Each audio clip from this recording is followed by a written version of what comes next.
Folks, hello and welcome to Tavern Chat. I'm your host, Eric Tenkar, your bartender in the OSR, and I finally broke the shrink on the making of Dungeons and Dragons 1970 to 1978, I believe.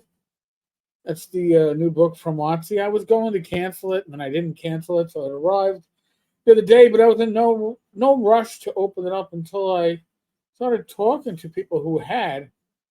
And whether they were on the left, the right, or politically in the middle, pretty much everybody had an issue with the following disclaimer. And I am going to read you this disclaimer. I will probably comment as I go through it because I don't think I can get through it without commenting. So, some language in the first iteration of D&D presents a moral quandary. Now, if you had watched the video, from what, 6 months ago when they were, or earlier this year when they were talking about this book, they talk about how if they could have, they would have removed content. They would. It's a historical book, so they had to leave it as it was, but there was stuff that they felt that just should not have been in it. So, the documents reproduced in this book include many pages of charts and tables alongside lists of monsters, spells, and magic items. Okay. But that game content also includes a virtual catalog. Virtual catalog, folks. Take that, file it in your head. It's a virtual catalog of insensitivity and derogatory language, words that are casually hurtful to anyone with a physical or mental disability or happens to be old. And by the way, most of the people that are getting offended by this are old. They're not offended by the references to being old in the books, just they're going to be offended by this because they are old and the disclaimer is aimed at their generation. Fat, not conventionally attractive, indigenous, black, or a woman. Now, I'm just going to say this, get it out of the way. I don't have an issue with disclaimers that are specific. Okay? If you say, hey, this following book has exactly this, this, and this, which is offensive, that's fine. But when you make a blanket statement and then you lead it up to the reader to determine what you thought was offensive, it's kind of like that lazy thing of, anything they find offensive, we just covered it by that. So, am I not finding enough offense? Am I finding too little offense? Am I finding too much offense? We're just going to tell you the whole thing is offensive because we're too lazy to, and they do give examples, but you should be pointing out, if you really think it's that offensive, point them out. Don't just say, we're covering all the bases with this. I think that's intellectually lazy. You may disagree. Some people have charitably, by the way, this is a dismissive term, so they're being dismissive to anybody who might feel this way. Ascribed this language to authors working from bad assumptions. In the 1970s, historical wargamers in America were predominantly white middle class men. Okay. It isn't surprising that they would dub a class of soldiers the fighting man. At the time, in the 1970s, right? No combat roles were being filled by women in the modern militaries, maybe with the exception of Israel. And historically, women weren't in combat roles, so calling a class the fighting man isn't a huge stretch. And also, since the English language doesn't have a gendered nature like a lot of the Latin orient or original languages, or even German, which has male, female, and neutral or neuter. Um, the English language defaults to, or used to, at that time period, would default to using the male form as the neutral form. But this is only me speaking as a history major who was in college in the 80s and remembering the rules of grammar. So it isn't a stretch. But when in the pages of Greyhawk, and now this is an issue, I'm going to grant you that one. The description of the Queen of Chaotic Dragons includes a dig at women's lib. The misogyny is revealed as a conscious choice. Did that belong in the book? No. I can tell you right now, there's stuff in D&D 5e that does not belong in the book. 2024 edition, by the way. That's going to be political in nature, that has its own agenda. And apparently Gary had his. I guess that's what you do when you publish Dungeons and Dragons. But I digress. It is an unfortunate fact that women seldom appear in original D&D. And when they do, they usually portrayed disrespectfully. Okay, no examples given. I would have appreciated an example of the disrespectful treatment of women. I know when I was playing D&D in early 80s, came into the game late 79, we would have killed to have more women in our groups, more girls in our groups. We were dragging in siblings. We were dragging in classmates. It wasn't until my college years that we actually had a significant number of women, and they were all people that were dating somebody in the group. Those were the times. All right. D&D, that iteration of D&D wasn't about being a barista, wasn't about making sure somebody's coffee arrives, that the order is proper. Okay. It was a, quote, violent game of killing shit and taking its stuff. And that's not generally what a lot of women were interested in.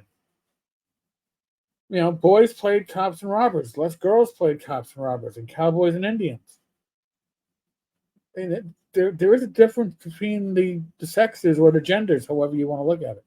But slavery appears in original D&D not as a human tragedy that devastated generations over centuries, but as a simple commercial transaction.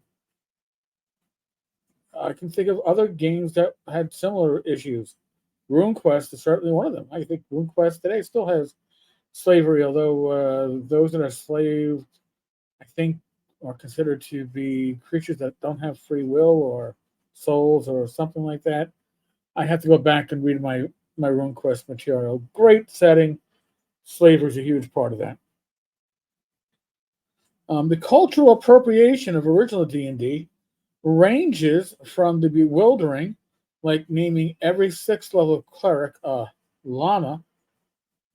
All right, so I guess somebody early on, I mean, they also take terms from Catholicism, right? To the staggering gods, demigods, and heroes not reprinted in this book. Well, I guess it was too offensive. Includes game statistics for sacred figures revered by more than 1 billion people around the world. By the way, if they're revered by one person or 1 billion people, it shouldn't make a difference. You're going to call it out, call it out. So, were players expected to fight Vishnu, one of the principal deities of Hinduism, kill him and loot his +3 sword of demon slaying? My experience, my players wanted to encounter Elric and get Stormbringer. They wanted to fight Thor and get Thor's hammer. Nobody in my gaming groups knew anything about the Hindu religion, and the people were not really looking through the deities and demigods book to turn it into a monster manual, but I knew of groups that did that. But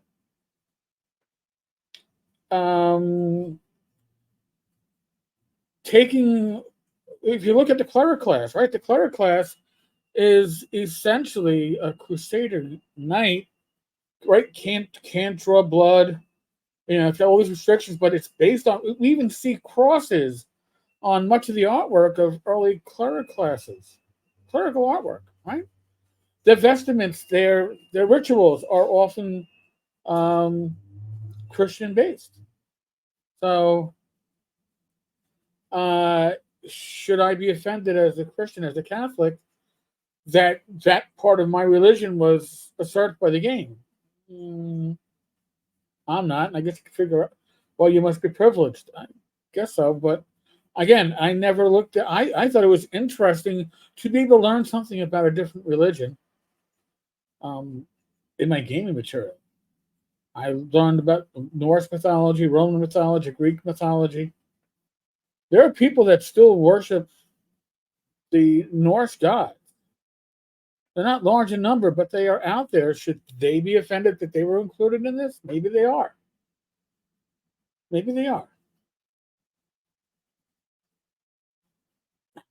I don't think it necessarily was meant to be disrespectful, but there were groups that certainly did use deities and demigods or gods, demigods, and heroes books as uber monster manuals.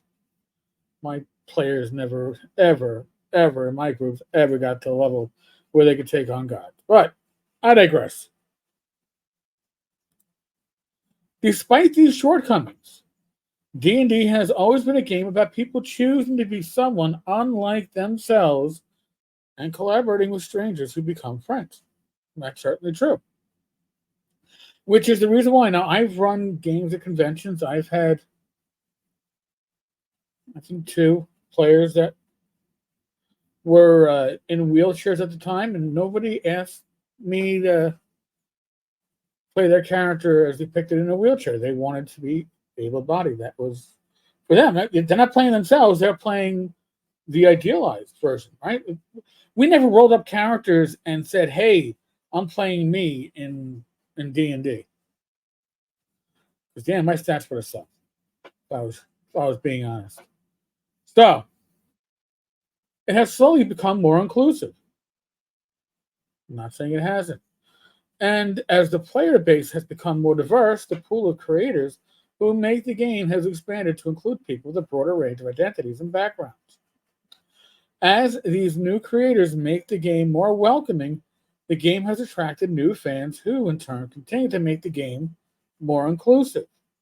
The future of Dungeons and Dragons here at its 50th anniversary is bright. It all started with the pages that follow. So that's the disclaimer. That's in the preface. I'd like to hear what you think. Again, I don't have an issue if you're going to call out specific things, which they do call out specific things. I'm going to go back. Calling out the misogyny and a dig at women's lib is certainly something that should be identified and called out. But just painting this wide brush, and again, I have friends who actually opened this up the day they got it. Like, I think mine are on Tuesday. I haven't opened it up again. Today's Friday. And they're like, I don't see this offensive material. We're supposed to look for it.